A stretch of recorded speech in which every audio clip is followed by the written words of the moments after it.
Di antara bahaya syirik, ya, jika melakukan kesyirikan, seluruh amal ibadah gugur. Ini yang sangat berbahaya ini. Seluruh amal ibadah gugur. Kata Allah Subhanahu wa taala, "La in asyrakta la yahbatanna 'amaluk." La yahbatanna 'amaluka wa la takunanna minal khasirin. Kalau kau berbuat syirik, maka gugur seluruh amalanmu, seluruh amalmu. Seorang kalau merampok, korupsi, dia dosa tapi tidak menggugurkan seluruh amalannya. Kalau seorang mungkin melakukan dosa-dosa tertentu, tidak, dia dihitung dimasuk dalam timbangan dosa tapi tidak mempengaruhi yang lainnya, ya. Secara umum seperti itu. Memang ada dosa yang ibadah, tapi secara umum dosa dihitung sendiri, amal soleh itu nanti ditimbang pada hari kiamat oleh Allah Subhanahu wa taala. Berbeda dengan syirik akbar. Seorang melakukan syirik akbar, seluruh amal dia gugur. Contoh, seorang 60 tahun beramal soleh. 60 tahun beramal soleh, mungkin haji, umrah, sedekah.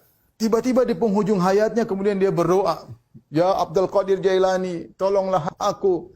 Ya wali fulan, dia sebut-sebut walinya, minta tolong kepada mayat."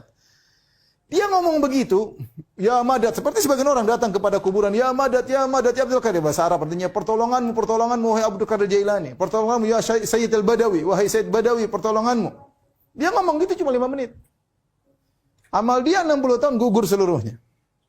Waliyadzubillah.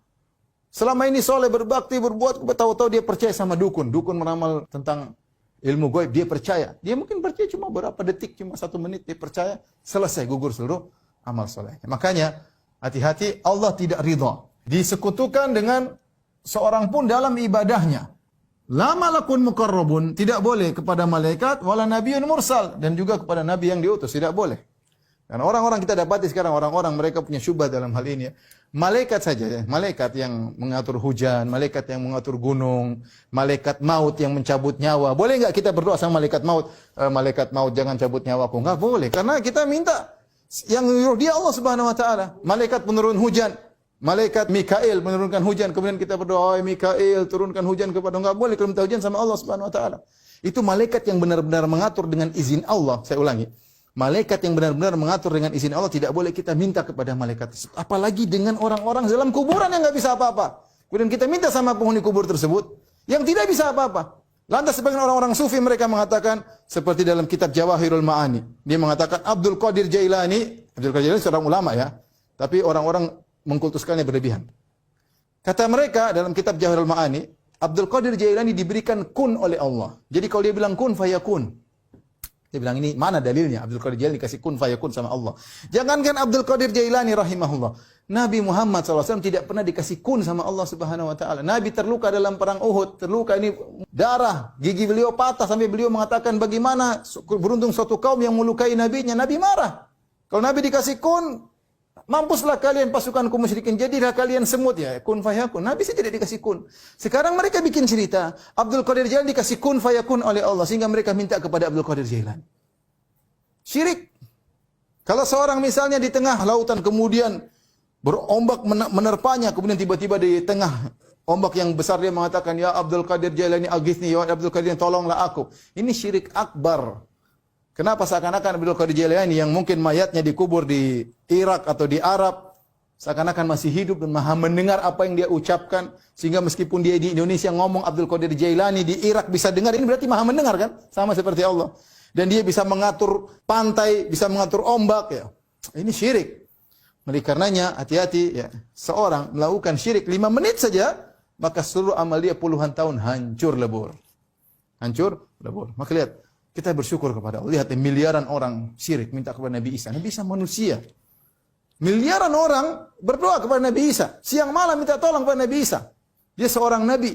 Abdun wa rasuluh.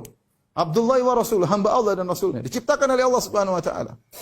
Inna mathala Isa indallahi kamathali Adam khalaqahu min turab. Sungguhnya perumpamaan Isa seperti Adam, Allah ciptakan. Allah mengatakan tentang Nabi Isa dan ibunya, kana yakulani ta'am.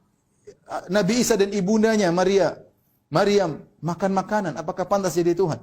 Intinya Allah tidak ridha siapapun disekutukan dengan Allah Subhanahu wa taala. La malakun muqarrab, tidak malaikat, wala nabiyyun mursal, tidak juga nabi. Kalau malaikat dan nabi saja tidak boleh kita sekutukan, apalagi cuma wali-wali Allah Subhanahu wa taala, apalagi mayat-mayat. Terkadang mayat enggak jelas, ya. Baru dapat kemarin kuburan-kuburan dibongkar, tidak ada isinya. Orang-orang sudah keramatkan, ternyata tidak ada isinya. Bahkan saya pernah dapat cerita dari seorang kawan, dia bilang tiba-tiba ada kuburan. Ustadz yang cerita di suatu daerah di Jawa Barat, tiba-tiba ada kuburan. Kuburan tersebut naik sendiri, kemudian turun sendiri. Di pagar tapi, naik sendiri, turun sendiri. Orang-orang datang ke situ, menangis, lemparkan duit. Ternyata kuburan tersebut nggak ada isinya. Ya, naik turun ternyata ada orang yang mompa dari jauh, naik turun ada orang yang mompa dari jauh. Subhanallah. Orang-orang dibohongin oleh macam-macam orang ya. Oleh karenanya Allah mengatakan wa annal masajid lillahi. Sungguhnya tempat sujud hanyalah milik Allah. Masjid milik Allah. Fala tad'u ma'allahi ahadan. Perhatikan di sini kata Allah fala tad'u ma'allah. Janganlah kalimat itu artinya bersama ya. Janganlah kalian berdoa bersama Allah, berdoa juga kepada selain Allah. Jadi namanya musyrik itu adalah beribadah kepada Allah dan kepada selain Allah. Perhatikan ya. Syirik itu hakikat syirik menyekutukan. Berarti apa? Berarti beribadah kepada Allah dan selain Allah. Jadi bukanlah orang musyrik orang yang tidak beribadah kepada Allah. Saya ulangi. Jangan dibayangkan namanya orang musyrik itu tidak beribadah kepada Allah.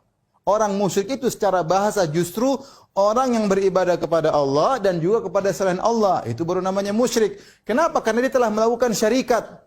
Syarikat kan syarikat barang-barang. Dia telah mensekutukan selain Allah dengan Allah. Berarti dia beribadah kepada Allah dan beribadah kepada selain Allah. Makanya dalam lafaz ini Allah mengatakan fala tad'u ma'a. Ma'a itu artinya bersama. Saya ulangi. Ma'a ini artinya bersama. Itu janganlah kalian berdoa bersama Allah dengan selain Allah. Artinya kalian berdoa kepada Allah saja. Jangan sudah berdoa kepada Allah, bersamaan itu kalian beribadah juga kepada selain Allah. Itulah syirik. Itulah syirik ya. Ini dalilnya dalam surat Al-Jin ayat 18, sungguhnya masjid-masjid hanya milik Allah. Adapun masajid, ya ini ada beberapa tafsir, di antaranya masjid, di antaranya anggota sujud, di antaranya maknanya sujud. Yaitu sungguhnya sujud hanyalah milik hak Allah, maka janganlah kalian berdoa kepada selain Allah bersama Allah. Inilah kesyirikan.